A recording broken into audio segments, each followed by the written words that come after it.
Olá, amigos da RWE 360, a sua rádio web. Eu sou o Thiago Becker e venho aqui falar sobre Vasco da Gama e Bragantino. Bragantino e Vasco da Gama em São Januário, amanhã 6/12, quarta-feira, 9h30 da noite. Um jogo que vale tudo para um dos lados, que é do lado do Vasco da Gama. Vale permanecer na Série A e não ter mais um rebaixamento em sua história, em sua linda história. E o Bragantino não briga por nada, pois já está classificado para a pré-Libertadores, não consegue o G4, mas também foi uma ótima temporada do time de Bragança Paulista. Começando pela equipe da visitante, já que eles não têm muito a que brigar, como eu falei, a única coisa que eles têm a buscar nesse jogo seria uma vitória para chegar talvez em uma quinta colocação. Segundo o técnico Pedro Caixinha, eles vão tratar como uma final esse jogo. Não irão contar com o Juninho Capixaba, talvez um dos melhores, se não o melhor jogador de seu elenco. Um lateral, assim, um dos melhores do Campeonato Brasileiro, em minha modesta opinião. Tomou mais um cartão amarelo, está fora do jogo. Também não contarão com o Matheus Gonçalves, o meio emprestado do Flamengo. Ele não irá a campo também por suspensão. Então, com dois desfalques importantes, principalmente do Juninho Capixaba, um lateral que apoia muito por dentro e também pelas laterais, chega na área, faz gol, cobra falta, cobra escanteio. O Juninho Capixaba é um dos melhores laterais desse campeonato e um dos melhores, se não o melhor jogador do Bragantino. O Bragantino, um time que ataca muito pelo lado direito e pelo lado esquerdo, pelos dois lados. Pela direita não tanto com o Aderlan, mas sim com o Elinho, um ponta muito habilidoso e que finaliza muito de fora da área. Isso é um perigo para o Vasco. Já mesclando o Vasco aí nesse assunto, o Vasco é um time que mesmo quando resolve marcar muito, ele deixa muito espaço pelo meio. E deixa muito espaço para um meia, para um atacante da equipe adversária chegar finalizando. Então isso pode ser um ponto fraco para o Vasco e obviamente forte para o Bragantino. Para o Bragantino explorar, talvez com as finalizações do próprio Luan Cândido que deve substituir o Juninho Capixaba na lateral esquerda, o Luan Cândido que já vem jogando como titular, porém como zagueiro ao lado do Léo Ortiz, ele deve ser deslocado para a lateral esquerda, que é a sua posição de origem, um lateral também que chegou a jogar como ponta nessa temporada, ele deve ser deslocado para a lateral, e o Realpe, um zagueiro, para jogar obviamente na sua função original. Então essa deve ser a única mudança do último time. Eduardo Sacha comandando esse ataque. Eduardo Sacha, que jogava no Atlético Mineiro, chegou a ser especulado no Vasco da Gama. O Vasco acabou não fechando e ele acabou chegando ao time de Bragança Paulista. Muito bem nesse campeonato. Como eu falei, o Elinho é outro destaque. Matheus Fernandes, Luca Evangelista, esse meio de campo do Bragantino muito bem.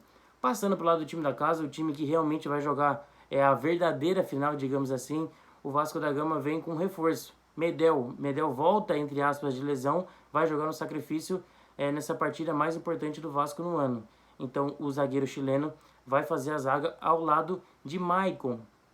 Ainda não é 100% certeza que ele vai a jogo, ele vai a campo, mas é muito provável devido a ser a última partida da temporada e ele já fez, ele não chegou a jogar contra o Grêmio, foi poupado, né? Não conseguia, não tinha, ele já chegou a fazer um reforço ali na virilha para poder jogar contra o Corinthians e Atlético Paranaense. E daí no Grêmio não tinha condições de jogo, não tinha como, não valia a pena. Ele ficou poupado e vai jogar esse último jogo. Então o Vasco deve vir a campo com Léo Jardim, Puma Rodrigues na lateral direita, ainda é uma dúvida entre ele e Paulo Henrique, mas o Puma assumiu a vaga nesses últimos jogos. Maicon, Medel e Lucas Piton. Lucas Piton, um dos melhores laterais esquerdos desse campeonato, junto com o Léo Jardim também um dos melhores goleiros. Talvez as únicas duas peças que se salvaram um ano todo no Vasco. Zé Gabriel no meio, Paulinho e Praxedes. Eu cheguei onde eu queria chegar. Praxedes é um jogador emprestado do Bragantino, não poderia jogar, mas o Vasco irá pagar R$1 milhão para ele poder jogar esse jogo. Alvo de críticas da torcida, mas o técnico Ramon Dias confia no jogador e irá colocar ele a campo. Pediu que o Vasco pagasse esse valor para ele poder jogar esse jogo tão decisivo para o Vasco. Marlon Gomes, Peck e o centroavante Verratti. O Bragantino, eu não falei, mas vem a campo muito provavelmente com Cleiton, Aderlan, Léo Ortiz que chega a ser especulado no rival do Vasco, no Flamengo. O diretor do Bragantino falou que trata como prioridade a renovação dele e do técnico Pedro Caixinha, mas ainda são dúvidas. Então, Realpe,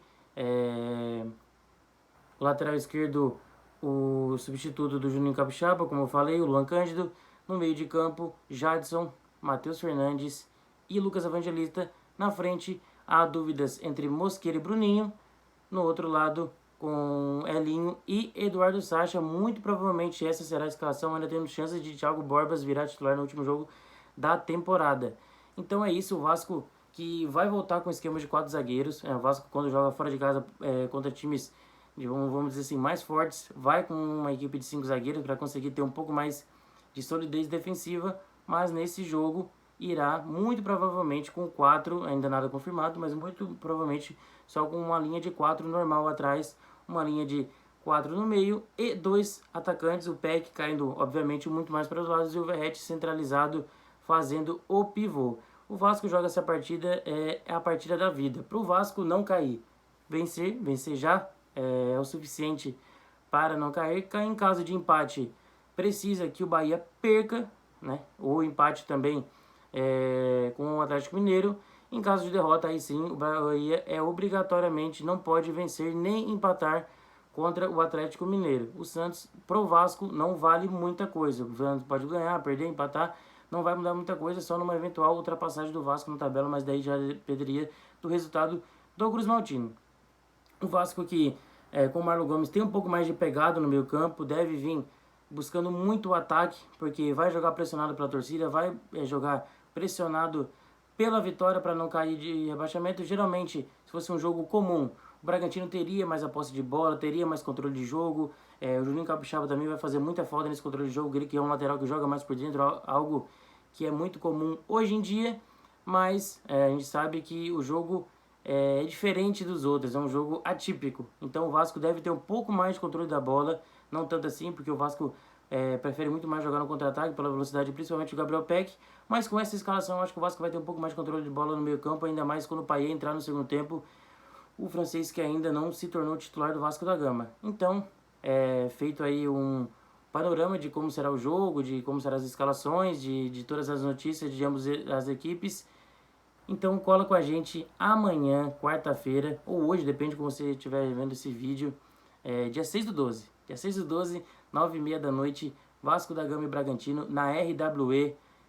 Vai ter mais ainda, vai ter mais umas 3, 4 transmissões buscando passar toda a emoção da última rodada do Campeonato Brasileiro. Palmeiras provavelmente já está muito encaminhado o título, mas lá embaixo ainda Bahia, Vasco e Santos se matando por uma vaga, por 2 vagas na Série A e para não ter uma vaga na Série B do ano que vem. Então acompanha com a gente, eu vou estar lá nos comentários de Vasco da Gama e Bragantino.